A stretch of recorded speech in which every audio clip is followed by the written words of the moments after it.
What about the broadcast made you want to write the book? The Mann Ki Baat broadcast is broadcast in several languages across India, and it is focused on the developmental change that India has gone through over the last 9 years.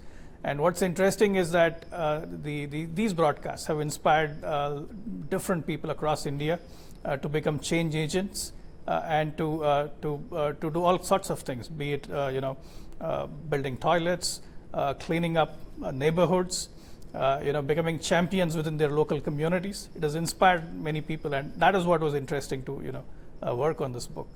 Who has been your favorite change maker?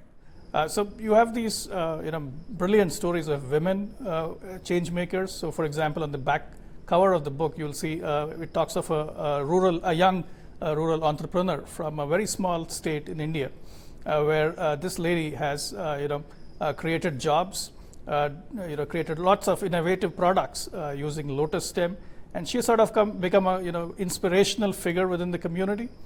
So there are a number of these stories of young women, young entrepreneurs who have become very inspirational within their community as well as to others in the regions that they come from to take up these different developmental initiatives. So here in the United States, climate change is associated with the left or, the Democratic Party.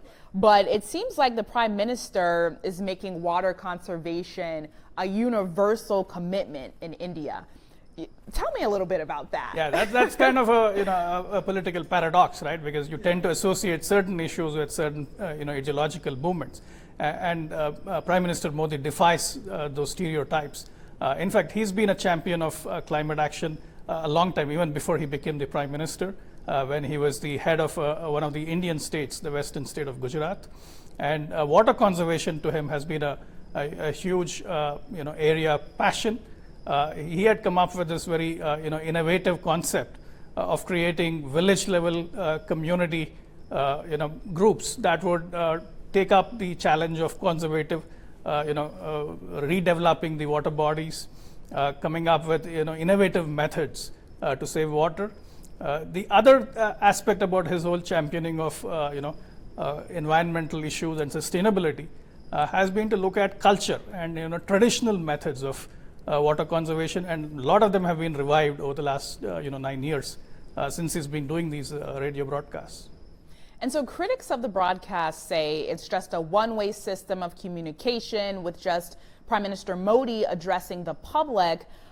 He's also criticized and accused for human rights abuses and for censoring media on that. What is your response to the criticism? Yeah, a lot of this criticism is actually quite exaggerated and unfounded.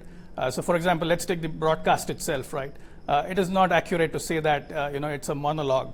In fact, he's innovated quite a bit within this radio broadcast. So for example, in the 4th episode, he had President Obama doing a joint broadcast with him. And then over the years, he's had various change makers in conversation with him. So it's not a one-way, sort of monologue. And the ideas that are sourced for this program are crowdsourced from social media through digital platforms. So he's got people writing in from across the country on the issues that he needs to talk about and take up. So it's clearly not a justified criticism that it's a one-way sort of a conversation.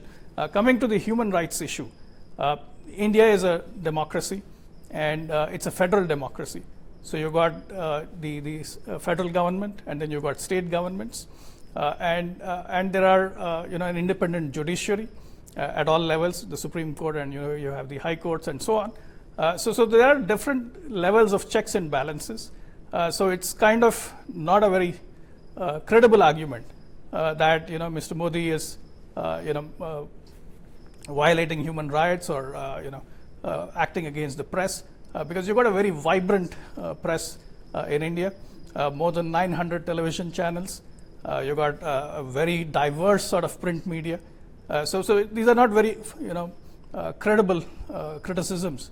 No, you often see this in the international media, but when you come to India and you see the diversity and the sheer vibrancy of the democratic debate in India. So for example, Modi's party has lost elections. It's not like it's a one party system. It's a very vibrant, very contentious democracy.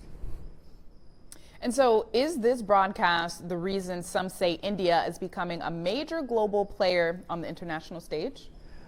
Yes, in a sense, yes, because if you look at the broadcast, it is done in 40 plus Indian languages, about 11 foreign languages. And the interesting thing is the subjects are not just about India. He also involves the large Indian diaspora in countries like the United States and other countries across the world. And he's also had global leaders, like I mentioned. He had President Obama participate on it. There was one episode very interesting to me where the Kenyan leader's daughter had come to India to get medical treatment in traditional Indian medicine, and then so he then goes back to Kenya, and he talks about how that helped him. So you see the entire global awareness of India, the change in India, and why India is such an attractive destination. So the program has helped in many ways. And so the Prime Minister is going to be here soon, here in the U.S. Is that a positive thing for our country? Oh yeah, because you have India, which is the world's largest democracy, and then you have the United States, which is one of the world's oldest democracies. So you have two large democracies coming together, seeing a convergence of values, convergence of strategic interests. So clearly, it's a positive for both India and the United States, and especially with technology. You've had so much of exchange between India and US over the last couple of decades.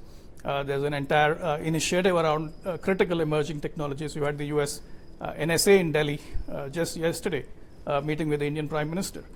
So clearly there's a lot of convergence, and I think it's for the greater global good, because you have the Chinese model, which is not open, and then you have India and the US, which can speak for the entire free world, and show the way forward on how technology should evolve, how it should be a force for the greater good, and issues like climate change, sustainability. Our viewers are American. I'm American. Why should we care about Mann Ki Baat?